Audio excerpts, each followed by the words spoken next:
Very It hectic. was this time round. It was we had to have bodyguards all around. You did It see got- one of the kitchens, though. In fact, yes, and we were sort of reduced to travelling in laundry lifts and things like that.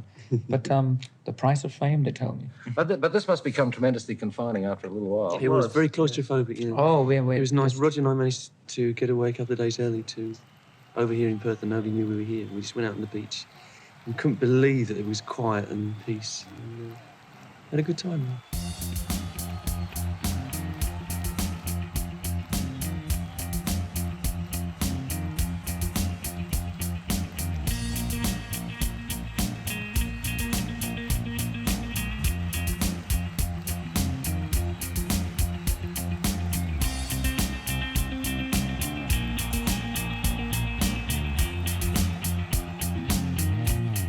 I've seen a lot. I've read of the rest. Freddie at Live Aid and Queen in general at Live Aid is probably the best domination of an audience I've ever seen. I was one of the broadcasters of that event. And Queen come on, and you hear the audience going completely nuts. You know what it's like when you're in a theater or any type of crowd and you suddenly get the feeling that everyone is thinking the same thing. Everyone was looking around saying, well, they've done it, haven't they? You know, it was extraordinary.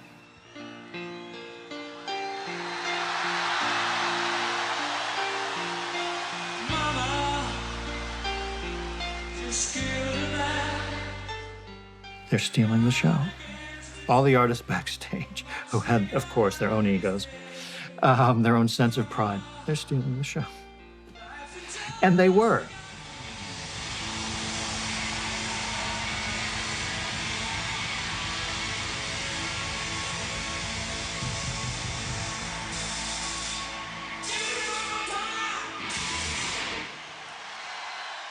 And everybody said they stole the show.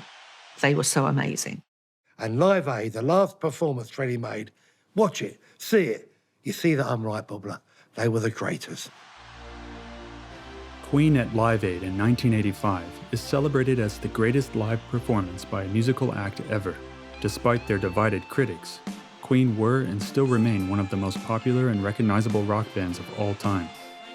Over 3 decades and 300 million album sales later, we look back on the unlikely combination of one eccentric art student and 3 academics coming together to reshape popular music.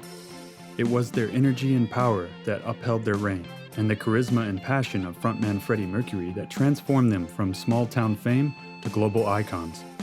This is the story of Queen, and how they broke free.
Despite his reputation as a British national treasure, Freddie Mercury was born and raised over 7,000 miles away on the East African island of Zanzibar.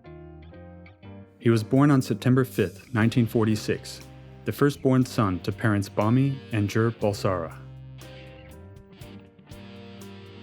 I'm sure most people who are Queen fans would just assume he'd been born in England, but in fact he was born in Zanzibar. His parents had come from India.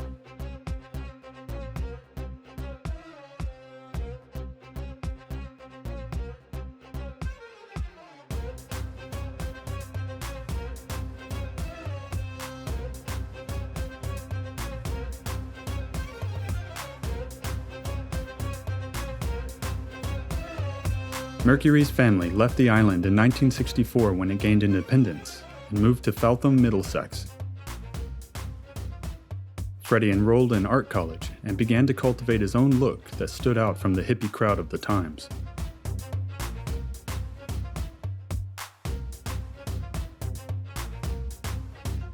Freddie developed a reputation for his charisma and flamboyance throughout college. By the time he moved to London in the late 60s, he had set up a second-hand clothes stall in Kensington Market. It was here he met Brian.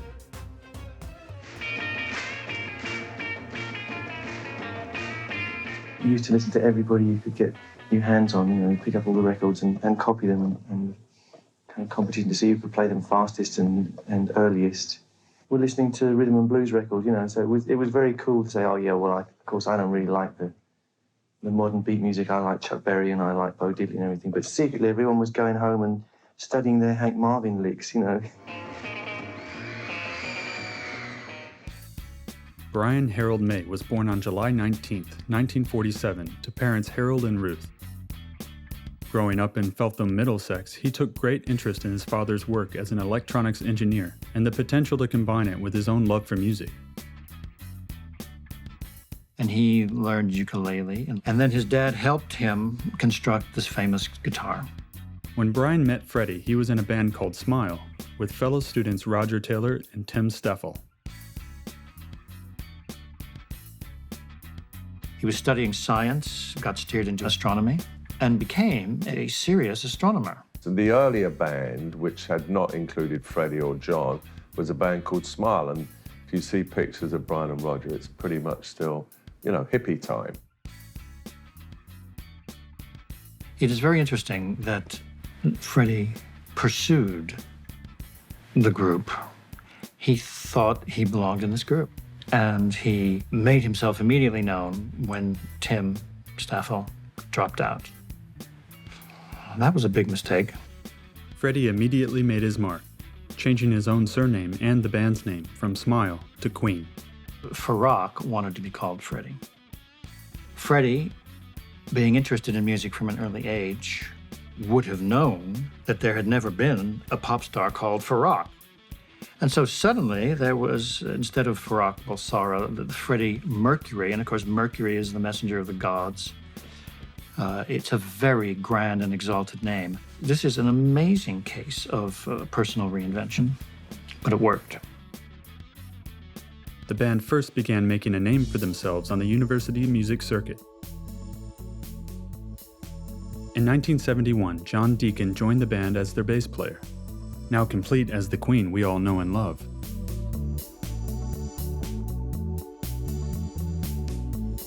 You can see it's this microscopic stage and Freddie is performing like he's already in a stadium. I mean, he's big, he projected big.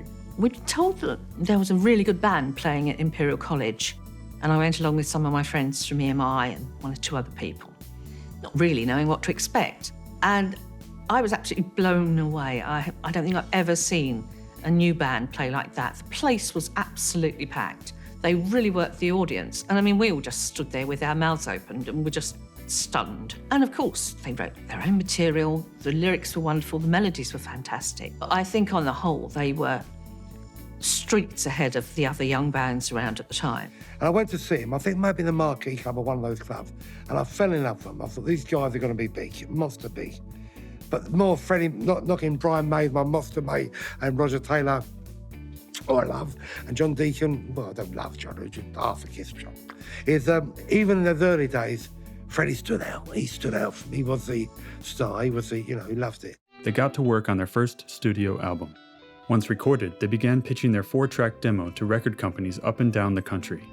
The very act of receiving a demo is not one that thrills someone in the record business, which is why a lot of demos do go unheard.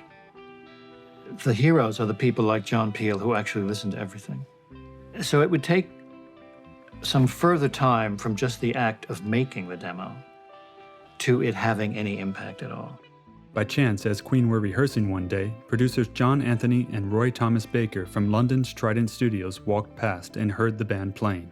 They knew they had found something special, and soon after, Queen signed a management contract with Trident. but they needed to find a record label.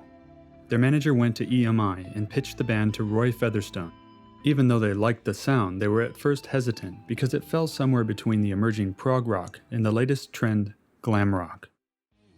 Basically, we got a set of copy tapes, and we weren't quite sure what to make of it because it fell between a lot of things that were going on at that time. Glam rock was a musical movement in Britain that emerged in the early 70s, and a movement Queen took great inspiration from. Artists like David Bowie, T-Rex, and Roxy Music created tunes that steered away from the lengthy epics of prog rock and towards the catchy dance beats of glam rock. And of course, with the beats came the outrageous costumes and performances.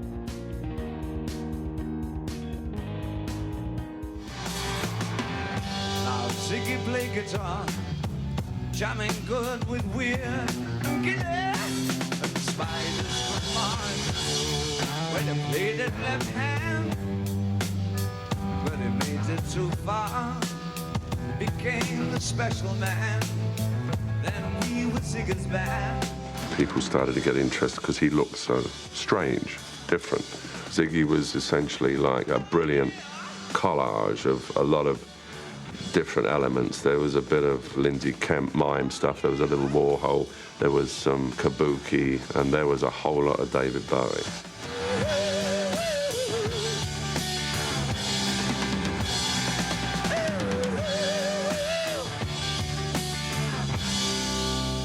Now Ziggy played guitar.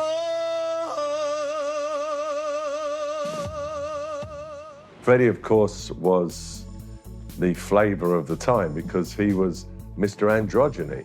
I'm sure the others were into it because they were a cute-looking bunch, and it wasn't like you had to, you know, take mincemeat and turn it into a beautiful roast. They were a good-looking bunch.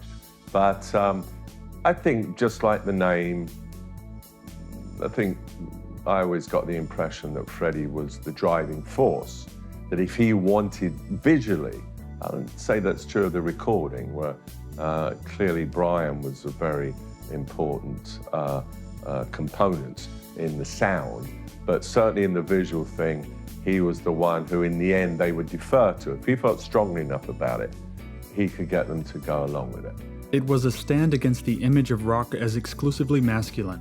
It became a world of eyeliner and lipstick. It was liberated. Freddie Mercury took particular inspiration from this movement. He channeled the theatrical drama of glam rock into Queen in both their sound and their aesthetic. Nobody had that sense of theatricality in rock. Bowie was about to, but Freddie was going to take them into the largest of venues with pomp, costumes, and it's like the reinvention that Elton John did on Reg Dwight. Reg Dwight had been the piano player in groups that had gone basically nowhere. So, new identity, Elton John, and he wears the costumes. It's like he's shot out of a cannon. And with Bernie Taupin, the great songs, the great band. And people take him as they see him. They don't think, oh, he was struggling for a few years, Reg. No, they don't do that. And they don't say of Freddie Mercury, oh yeah, Larry Lurex, or whatever previous details they might stumble upon. They just think, Queen, Freddie Mercury, look at him stomp across that stage. He owns this place, and he's wearing these robes. My gosh, what a regal figure. The band is called Queen. Nobody gave the band the name Queen. Nobody imposed the name on them. Freddie suggested it. They accepted it. And they presented themselves to the world in that way. And the world accepted them on that basis. You have a very extrovert stage act by any standards. Will you be able to go on with... You mean I flaunt it? You're over the top. No. Because there are certain things that I use in my stage act, which I know automatically I'll get a certain reaction because I know I've been there before. And they were impressive, and they were impressive because of their ambition and their confidence, especially Freddie's confidence. The response to Queen's early work was promising, but the press weren't so sure what to make of them, especially Freddie, who was undoubtedly the center of attention. You going to mug me? Am I going to mug you? Is that gorgeous or what, eh? And I believe I can run a decent marathon. Thank you very much. Download Veely now. Band, and Freddie in particular, is very flamboyant, if you like, invited negative comments. And so this is when the New Musical Express famously asked, is this man a prat? When he'd said that his job was to bring ballet to the masses. Some people were incredibly rude about them. At one point, I believe there was actually a blacklist of journalists they wouldn't speak to because some people, for no apparent reason, just took against them. Somebody had obviously listened to the records. I would say, well, look at the state of this lot, and they're pretentious, and this, that, and the other. And I remember the others three being a little bit concerned about it, and Freddie said, of course we're pretentious. I mean, we don't give a damn. We're fabulous. Freddie Mercury was showbiz bubbler. He should have been in pantomime, really, you know, as one of the ugly sisters, or, you know. And boy, you was ugly, Freddie. I loved you, but you were ugly. He did not have a classic pin-up look. His teeth and everything, but he wasn't really, he weren't no Brad Pitt bubbler. I tell you what's interesting with Freddie was his overbite. You know, because he had that overbite. If you look in all my pictures of him, you'll see his lips are closed because he was very self-conscious about the overbite, and we made sure that before I took the shot, his lips were closed. And I remember saying to him at one point, you know, with your money, you can do what you want. But he had these 4 extra teeth at the back, you see. But he didn't want to, so why didn't you have them taken out? And he said, well, no. He said, because I think that'll affect my palate and my range. So whether it would have or it wouldn't have, I haven't got a clue. But that was what he believed, that it would have affected his voice. And of course, he did have the most extraordinary vocal range. So maybe he was right. I think Freddie always really wanted to give a show. I think in some ways, a lot of his life was a show. I think it's the old word charisma. You know, I'm a peacock, he would say. He wanted attention, that's for sure. He always stood out. He had that magic, that sparkle.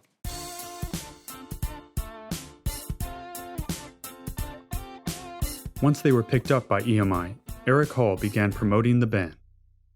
He said, well, Eric, you really feel that strong about the band, then you must promote them until they happen.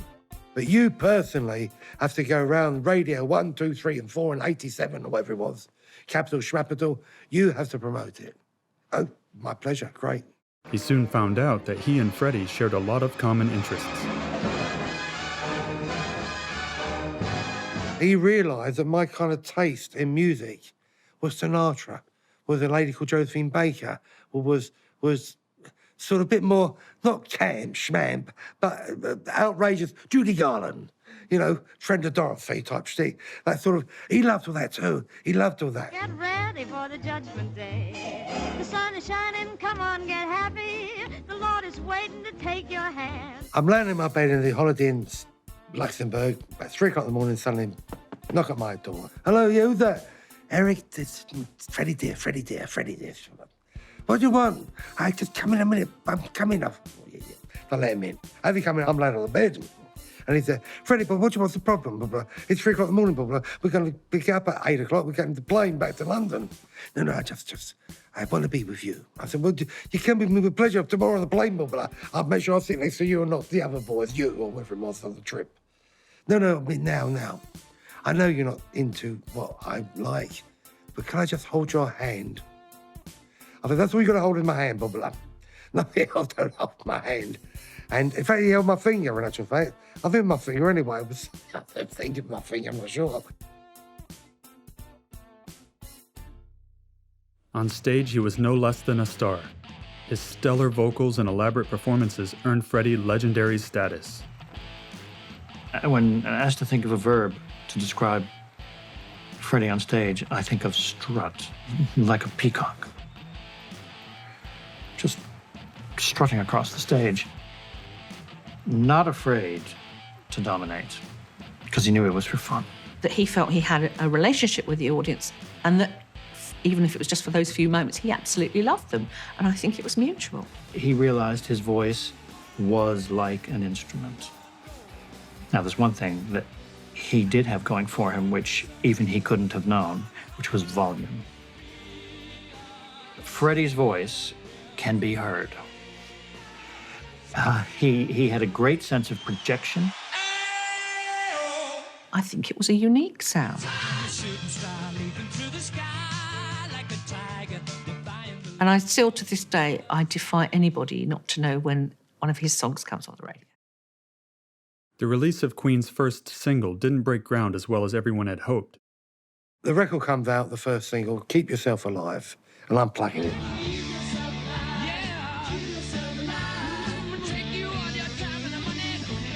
Got a few plays, not monster, quite a few plays, but not many. Not enough to even get it into the breakers in the chart. Completely failed, completely. I thought, Eric, you schmuck. Keep Yourself Alive sold poorly, but EMI thought that touring the band might be the solution. And that was when we got them onto the Mott the Hoople tour. The deal was that Mott's management wanted $2,000 to put a band onto the tour. They thought Queen was a good fit. Queen certainly made this a double bill of valid acts. We were very, very happy with it. You're always fearful of seeing the audience disappear to the bar the moment the support act comes on if they don't go down well, and they kept the audience. And there were lots of sighs of relief and shaking of hands and saying, well, this looks good. But I didn't think they were a superstar act. Why not? Because they themselves hadn't found out yet what made them really special. During their tour with Mott the Hoople, Queen met photographer Mick Rock. I was impressed. I mean, they had power and they had melody.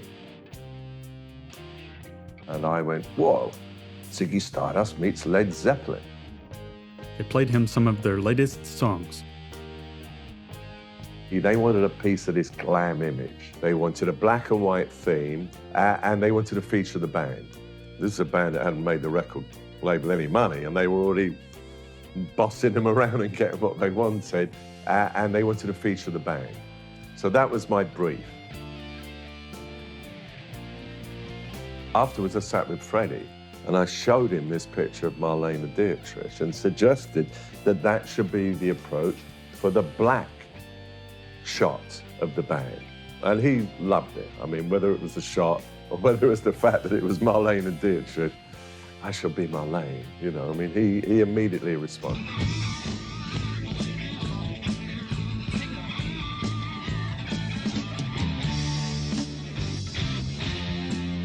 But the foundation really was Keep Yourself Alive. Enough to, that foundation was strong, monster strong, enough to Seven Seas of Rye comes out, and then it took off.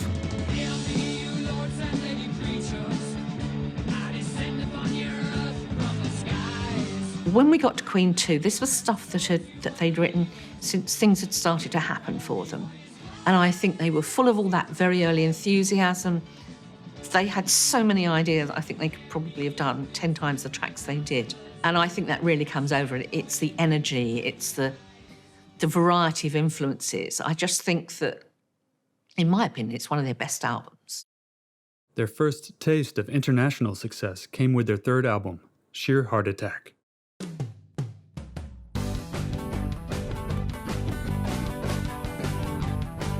Well, Mick Rock had his iconic shot of the heads on the Queen 2 album sleeve, but this was, for me, even better. This time, they had a concept. What they wanted was to look like they were thrown up on some beach in a desert island somewhere, looking completely whacked out and wasted. There was something very liberating, very decadent, very free about that album sleeve, and slightly sexually intimidating, showing the members of the group in various stages of disarray. The discomfort they had to go through on that session was my doing, but was not my conception. She says, just like Marie Antoinette, building a remedy for Khrushchev and Kennedy at any time of invitation you can. Killer Queen, to me, is the first of the classic Queen tracks, because here, Freddie has found his lyrical mode. So many parts of that song are just so clever.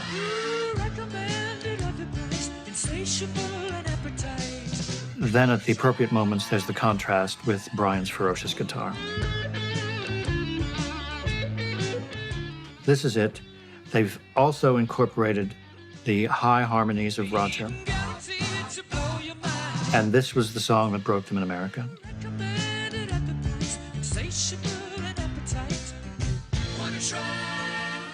Killer Queen is open to interpretation, I think. I think the lyrics were allegedly to do with some people they were involved with in their management that weren't their best friends. Who knows? There are all sorts of interpretations. I've heard a lot of stories over the years. The story is this. He come to see me one day to play me a record. And he says to me, Eric, want you to hear this? And he puts his record on. It's Killer Queen, goodbye to gelatine, yabba-dabba-dabba, dabba-dabba-dooba-doo. I said, love it, it's got to be it, love it, monster, got to be it. Look, you haven't, Eric, you haven't listened to the lyric. I have, no, listen again, put it on again. He's Moe Shandon in the fancy cabinet. No, he said, but no, don't listen. The song's about you. And me, Bobula. I'm the Queen, I'm being Freddie, and I can't have you. That's killing me. So I'm the Queen and you're killing me. And when you hear the lyric now let's do it again, he was right. Because I had a fancy cabinet at EMI, which I kept Mayor Shandon on. He keeps Mayor Shandon in his fancy cabinet. Hair like Marie Antoinette. I know that, not now, look at me now, Bubble, I've got no chance. I used to go to Sweeney's in Beecham Place in London. I used to have, they call it a Lamar, perm. Because I thought Kevin Keegan shtick, long Lamar, like Marie Antoinette. Yes. Well, you're never too old to learn something. 3 or 4 people have verified it. That Killer Queen was written about me. Gee, I had no idea that Freddie may have been infatuated with him. Oh, every time I saw him, he said, "Oh, Eric, I wish I could you, and I love to." It's possible. But it would have been an odd couple, I'll tell you that much. It didn't matter that he fancied me or schmancing me. It was an honour. Dear Eric, he doesn't change, does he?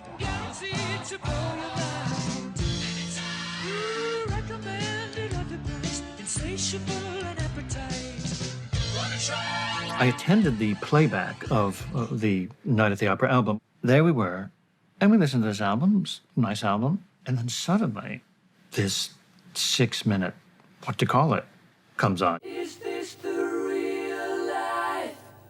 Is this just fantasy? Everyone was in shock, and they'd never heard anything like it. Escape from reality. People were divided about whether it was genius or madness. I see a little silhouette of a man. When John Reed and EMI first heard Bohemian Rhapsody, they were incredibly concerned. I'm told that John Reed didn't want Bohemian Rhapsody to be as long as it was. But in those days, the BBC and various other people wouldn't play anything longer than about 3 minutes. We had lengthy discussions within EMI about what on earth do they think they're doing? It's so long, it's 3 records in one. And of course, it turned out to be a work of genius. Still don't understand it. Mama, just killed a man, put a gun against his head, pull the trigger. Now I said, I'm listening to it. I said, lovely, love, pull the trigger, very sad. Got a hoosh, got a schmoosh, got a koosh. No way. I said to Freddie, I love it. Not going to get it played because they've got no chance. It's like 9-10 minutes long originally. No way. I was the idiot who said, why don't we ask them to do an edit? And the response was a couple of words. And of course, the rest is history. The band, and especially Freddie, were determined things be done their own way. He was an artist with a vision that he needed to achieve. The person who thought it would be a hit was Kenny Everett, who was working on Capital Radio at the time. And it is true that he played it many times. Bohemian Rhapsody was an international sensation. It changed music and music videos forever. At that time, we were making promo clips on a regular basis. They would just be lip-synced, miming to a track. And that was really what the music video business consisted of.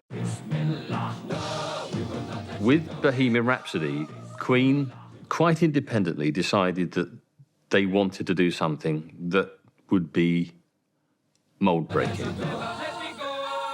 It was a highly practical maneuver because clearly they weren't going to be able to go on top of the pops and do it according to the BBC rules, which involved going in and recording the backing track in 3 hours of studio time that they gave you, and then you do a moody switch of the tapes to give them the real backing track, and go in and mime to it. Mamma mia, mamma mia, mamma mia, let me go. We knew that what we would have to do is give them a video that would be so fantastic that they couldn't refuse to use it.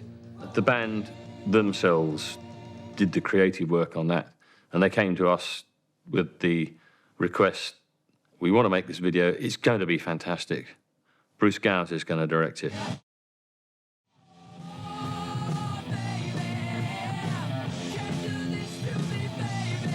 No, we're not doing Mike Mansfield, my dear. We're using Bruce Gowers. I said, no, you're not. I got a deal with Mike Mansfield. Contracted. He does all of my videos, from Olivia Newton-John to Cliff Richard to whoever. I've paid about £400 a video. No, Freddie, it's not on. We ain't going to use... Got to use... Well, who you got? We've had a meeting. Without me being there, how dare you have a meeting with me there about my budget, my money. He said, anyway, we've had a meeting and we're going to use Bruce Gowers, and it's going to cost about 4 or 5, maybe, at the most. Well, OK, it's a similar price to Mike Mansfield, 400 or 500, but I still don't want to use him. No, 4 or 5,000. I think 4 or 5,000, are you mad? We can make Gone with the Wind too for 4 or 5,000 in those days. That was a bit of a gulp. There was a sharp intake of breath. I can remember the aggravation, having round with Freddie Mercury.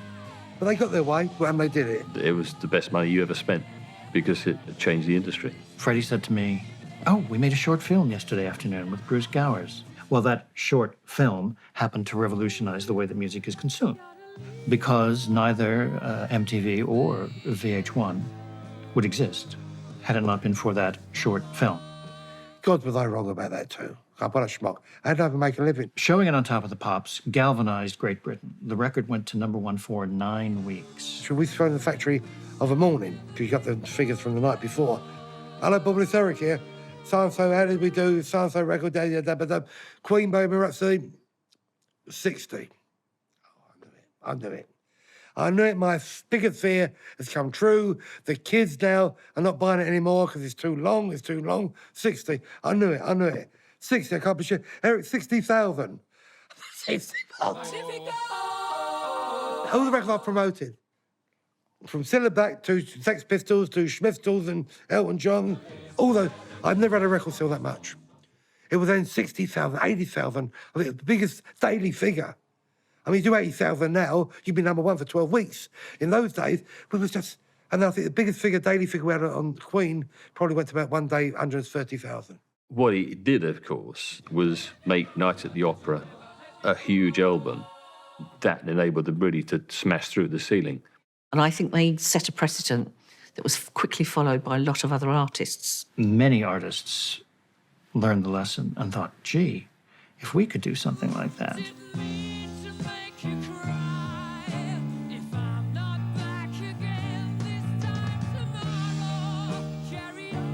The meaning of the song's lyrics has always been a mystery.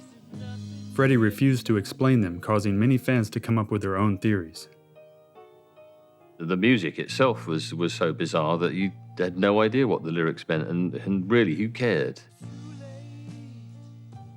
Tim Rice, the great lyricist, has this theory that it's an attempt to come to terms with being gay and the relinquishment of a previous role. Easy come, easy go, will you let me go? It's a good theory. I never had a chance to ask Freddie about it. Some of it's a bit tongue-in-cheek, but it's a great song. It was a lot of fun to do. I mean, first of all, I was a spectator because the three of these guys were just banging out the backing track with all these gaps in. And we're wondering how it's going to take shape, but it was all in Freddie's mind. I mean, more than anything else, I think, in the Queen repertoire, it was Freddie's brainchild. Yeah. And, yeah, we contribute, but basically he knew exactly what he wanted in there. But if it weren't for Brian throwing in his memorable solo, which is as if he'd been pent up for 3 minutes, and finally they said, okay, your turn.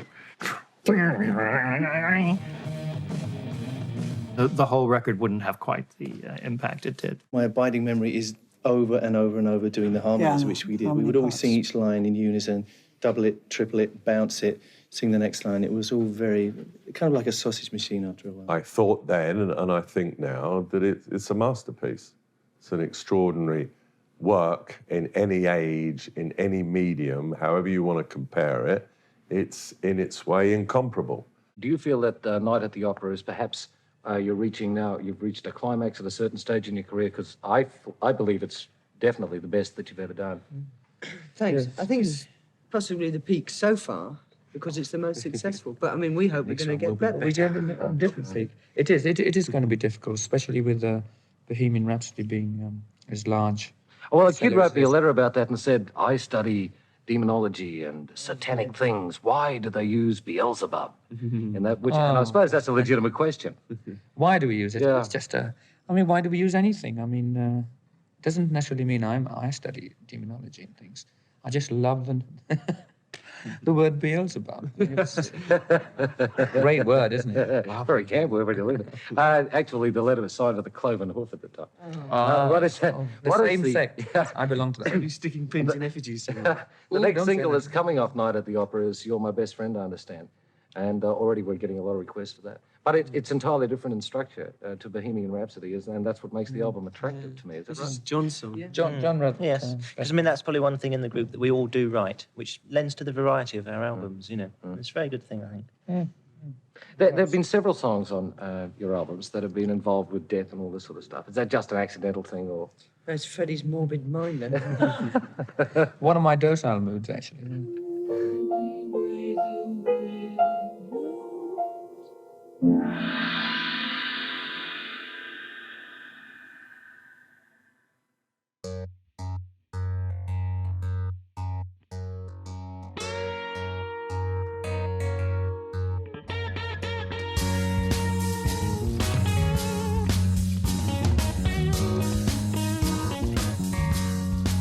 In those days, it was quite typical for people to be under contracts that would now be considered wildly unfair.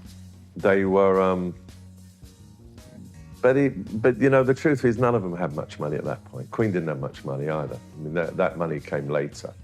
And with rock and roll royalties, it takes a while, even if you have a hit record, for the money to actually get in the system to come your way. So it wasn't, none of them really had much more than I did at that stage. Different world now. I mean, I do pretty well myself nowadays, but God only knows Queen's. That's like a money-making machine of the first order, and God bless them. Because they simply did not have much money. They all lived in relatively small flats, and they probably did struggle for quite a long time, certainly a lot longer than people thought. And my favorite quote as to how they noticed they were being shortchanged was when Roger noticed that one of the managers was getting a new Rolls Royce. And the band was struggling to make ends meet. I thought, wait a minute, there's something not quite right here. I guess they weren't looking too closely at the fine print or thinking through, well, where would this lead once it's signed through a record company? They would just sign a piece of paper, put it in front of them, because they thought, great, I get to make a record. They don't think about, yeah, and I'm going to tour the world and not make any money out of it and get exhausted. Wait a minute. That's not in the original plan. It left them with a very bitter taste. Queen come along as a self-contained band who musically, great drummer, world-class drummer, great guitarist, great bass guitarist, lead guitarist, and a great singer, which he had. He sang from here, he's hard. I mean, they were impressive, and they were impressive because of their ambition and their confidence, especially Freddie's confidence. Queen went back to the studio in 1976 and recorded one of their most famous albums, News of the World. Their strike rate was not 100%. And they were capable of doing records that were just okay. And indeed, the album after A Night at the Opera is very much derivative. First of all, it's called The Day at the Races, which is another Marx Brothers film title. But also Somebody to Love, the big single, is also clearly Son of Bohemian Rhapsody.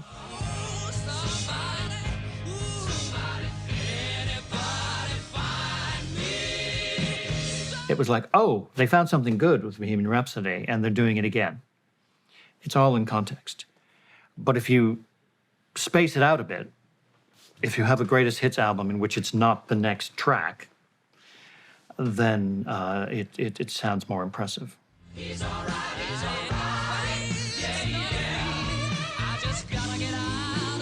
But at the time, it didn't sound as impressive as it does now.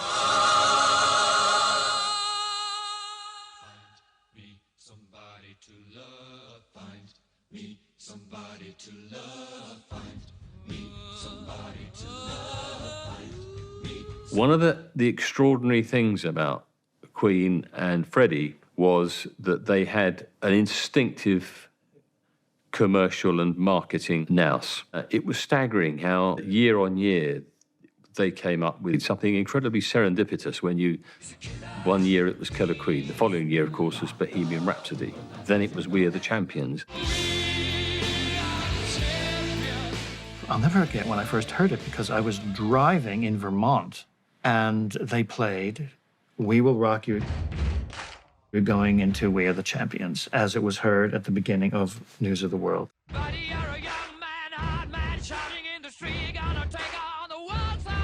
It was like the entire meaning of life summed up in 5 minutes. I mean, all of the elements of successful rock were there.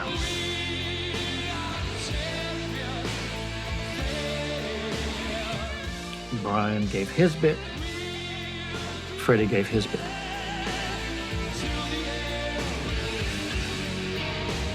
And Brian gave unremitting power. And that closing guitar line by Brian's was immensely powerful and said everything and put it to bed and leads directly into We Are the Champions, which does a similar thing through vocals.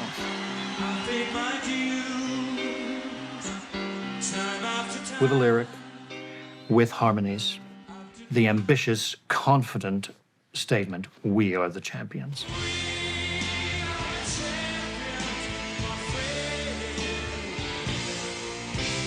And to this day, all you have to do at a stadium is hear, dum, dum, dum, and you know it's We Will Rock You. And everyone starts going, we will. 2 sport anthems back to back. What an achievement. But Freddie had never, to my knowledge, never been to a soccer match in his life, but he used to like watching the boys' legs on television. They had a real knack of writing anthems that people would feel involved with, would really get to them, get under their skin, take away all their inhibitions. They could enjoy, they could wave their arms. By the early 80s, Queen had established themselves as the band to see live. Their shows repeatedly broke records. In Sao Paulo, Brazil, 130,000 people watched an incredible show.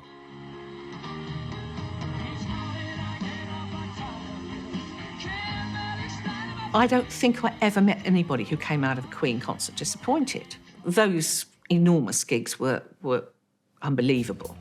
I still maintain that they held a big audience together, better than anybody I've seen before or since. As you see each tour, because with each tour they would add a new dimension of outrageousness in presentation. The audiences would always respond to that kind of thing. Freddie was the ultimate showman.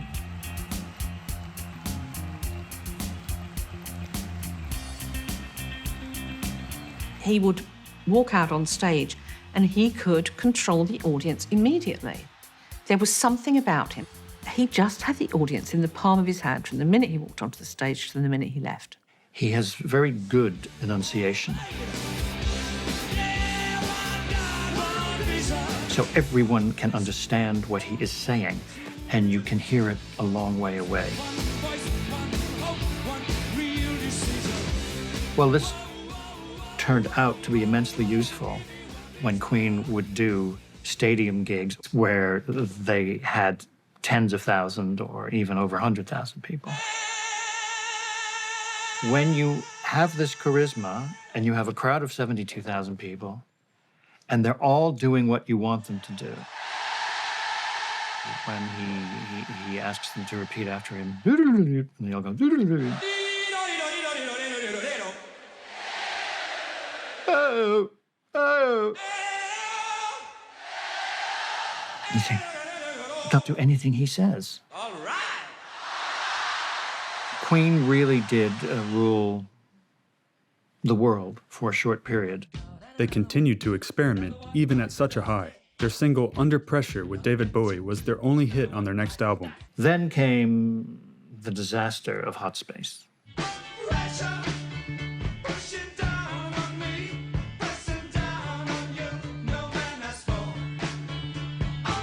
Under Pressure was the great one-off with David Bowie.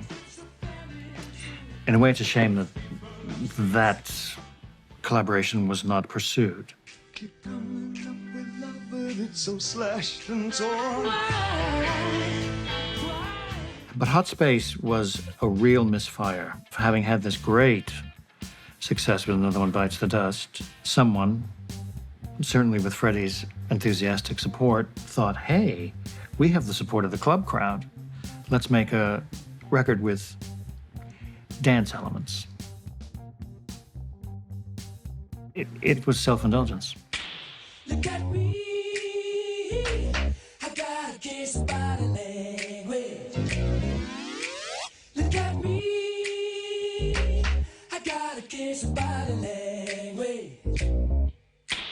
Queen was always more than the sum of its parts. They're all fantastic musicians, but there was something about the magic when the four of them got together that made it something special. The band reunited for their appearance at Live Aid in 1985. This was to be the performance of a lifetime. And Live Aid, the last performance Freddie made, watch it, see it. You see that I'm right, Bobbler. They were the greatest.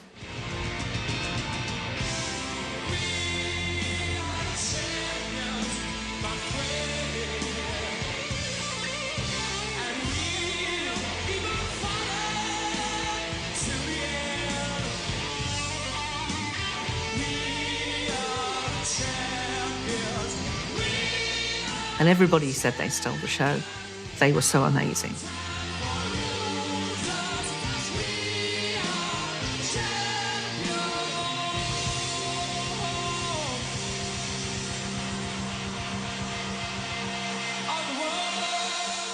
There's a thing that everybody, I suppose, is going to be wondering about, the campness of the act. That was one of the things I read in the pop press in England, that the act was a little bit camp. It's not. It's not really camp, you know. It's rock and roll, and it's very visual as well. There's a lot of rock and roll music there. And I think it's the same as the variety content that we have on the album. We try and put that across on stage. I mean, each song that we do has a different sort of meaning to it. So, I mean, you know, it is rock and roll as a sort of label. But within that, I mean, each song has a different Would you say it was rock and roll with theatre? Yes, you could call it that. I mean, it's very difficult to label, because each song is in a different sort of category, really. I mean, from the 1920s vaudeville to the heavy, the real sort of raw rock and roll, to the ballad, to, you know.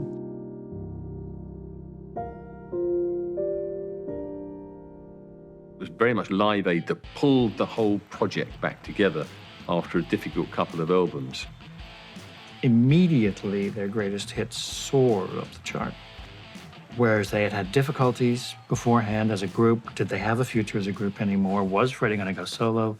Now, the question was completely changed and was, how do we capitalize on this? I think they realised what they were missing. They'd almost forgotten how wonderful it was to be together and to hold an audience in the palm of their hands and to make people laugh and cry and all the other things you do at a concert. And I think after that, it breathed new life into the band and gave them a few more years of being at the top of the world. Queen released 3 more albums between 1988 and 1991. They all went straight to #1 in the UK charts. Their reign seemed eternal, but it was about to come to a sudden halt. It's just a key moment in my life with Freddie and as a gay person. in Heaven, the nightclub, in early 1983. I had returned from the United States, and I said, have you adjusted your behavior in light of the new disease? Because it had no name then. And he said, with one of his flourishes, he said, darling, my attitude is, fuck it. I'm doing everything with everybody. And I had that sinking feeling. There literally is a sinking feeling. I've had it twice in my life, and that was once. And I just felt at that moment, we're going to lose Fred.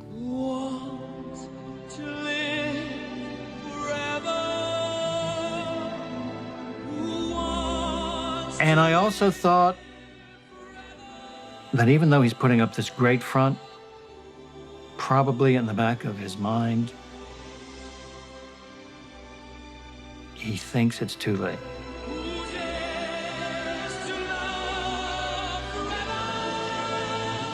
I think most people knew that he was ill. I think nobody really knew what was wrong or how long he'd been ill or how bad it was until pretty much at the end. I guess we knew intuitively something was going on, but it wasn't talked about. He didn't officially tell us until just a few months before. Now, I know that Freddie did not have a test until the late 80s and did not demonstrate symptoms until the second half of the 80s. But remember, there was a 10-year incubation period, on average, between infection and symptoms. So if you were to say Freddie starts showing symptoms late 80s, if he were an average case, no guarantee that he was, but if he were an average case, he would have been infected late 70s, which makes sense with his lifestyle enthusiasms as he'd conveyed them to me. You look at that, those were the days of our lives. They put out that video, and there he is, and you go, that's not Freddie. We were sort of trying to support him through it. And I mean, he was incredibly brave at that time. By that time, he was being pursued everywhere by paparazzi, and you know the tabloids were speculating on a weekly basis. You know, every time he was seen in public. The strange thing is, I hadn't spoken to Freddie for about a year or so, but then the reports were coming through. He's got AIDS and he's dying and whatever, and he's in bed. So I was going to go and see him. I put it off, and I was too late. Because by the time the week or so was going to come, he was dead. Freddie Mercury released a statement on November 23rd, confirming the world's deepest fears. I wish to confirm that I have been tested HIV positive and have AIDS. I felt it correct to keep this information private to date to protect the privacy of those around me. However, the time has come now for my friends and fans around the world to know the truth, and I hope everyone will join with me, my doctors, and all those worldwide in the fight against this terrible disease. The next day, November 24th, 1991, he died. All the people flowered outside his house, and I went there and I stood like in the crowd, and I stood there and having a little tear and watched those flowers, and I put the flowers there too. But I put my sign, "Kind of miss you, mate. Love, Sophie." He knew what it meant. It was just unbelievably sad, and everybody just simply felt that it was the most colossal waste, because he could still be around and he could still be making great music like so many people are, and he was taken an awfully lot too early. When Freddie died, it was just incredible. I think it brought home to us how big and how loved he was around the world, because from every country in the world came these tributes. When Freddie died, that was the end of Queen. It's the end of a chapter, really, isn't it? You know? We feel that the last time Queen performed was in '86 at Nebworth, and that is the last Queen show as such. I think that stops with the exit of Freddie, or the transit of Freddie to another place. He may have passed, but he never gave up the crown, and Freddie's legacy still carries Queen's success to this day. In 2001, they were inducted into the Rock and Roll Hall of Fame, and their song, "We Are the Champions," was voted the greatest rock and roll song of all time.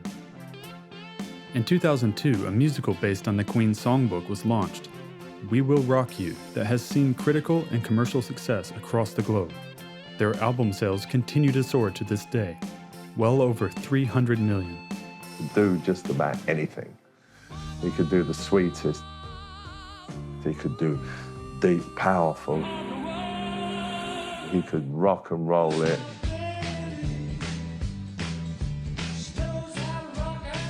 He could ballad it. One of the great secrets of Queen was that they were four very diverse personalities. You've got four people who are all very intelligent. With John and Brian, he ended up with doctorates. Roger had trained as a dentist. Freddie had been to art school. This was not your typical English working class rock and roll band, all leaving school at 15. These were very bright people. It was very exciting and thrilling for Queen that Freddie Mercury and Brian May were so different. Freddie had an amazing voice, an incredible depth, a real richness of voice.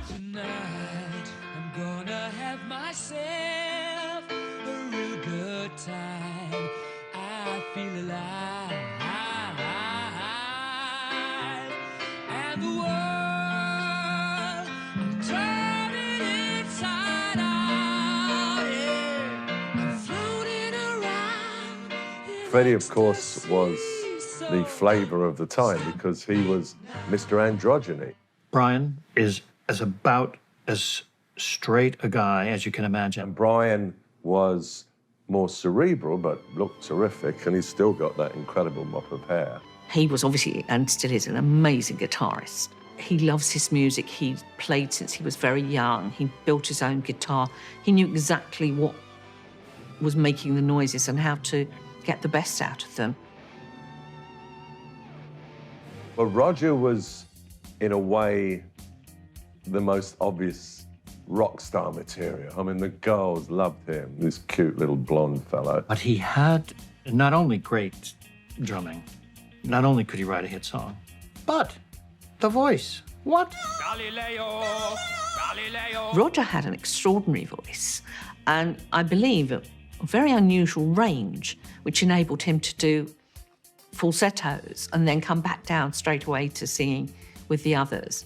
Roger always contributed towards the vocal harmonies. He wrote a couple of their big hits as well. John very quietly added his little bit. John was always sort of in the background, but he and Roger were quite often referred to as the powerhouse. John Deacon was much quieter. It's amazing to think that John was 19 when he joined the group. He was not arrogant, he was just very good. We, as a record company, had very little creative control or indeed input. It was really unnecessary. I mean, had we presumed to go along and say, "Oh, not sure about that chat," I know exactly what would have been said. However it was going to be done, it was going to be done their way. Didn't matter that they were hardly known, didn't matter that it hadn't made anybody any money. I just think there's a lot of people like me in those days saw them, heard them, and knew they're going to be great, and they were great. We get some ideas, but it's very difficult to actually write and sort of, write songs and get them constructed. It's ideas, yes, but to actually write on the road. I know a lot of people can do that, write on the road while they're touring, but I don't think we have. We don't yet. We don't bang them together. It takes a while. Hotel rooms, we do sort of gather influences and lots of experiences on the road. They're very useful when you come to write them after being on the road. We take touring very seriously, really. You get completely consumed by the actual business of playing in theatres, because that's really most of what it's about to us, So you tend not to get involved in writing songs so much as thinking about getting across to the audience that you're playing to. They went from nothing to something because they believed in themselves and their sound. They'll be revered forever as one of the greatest bands of all time.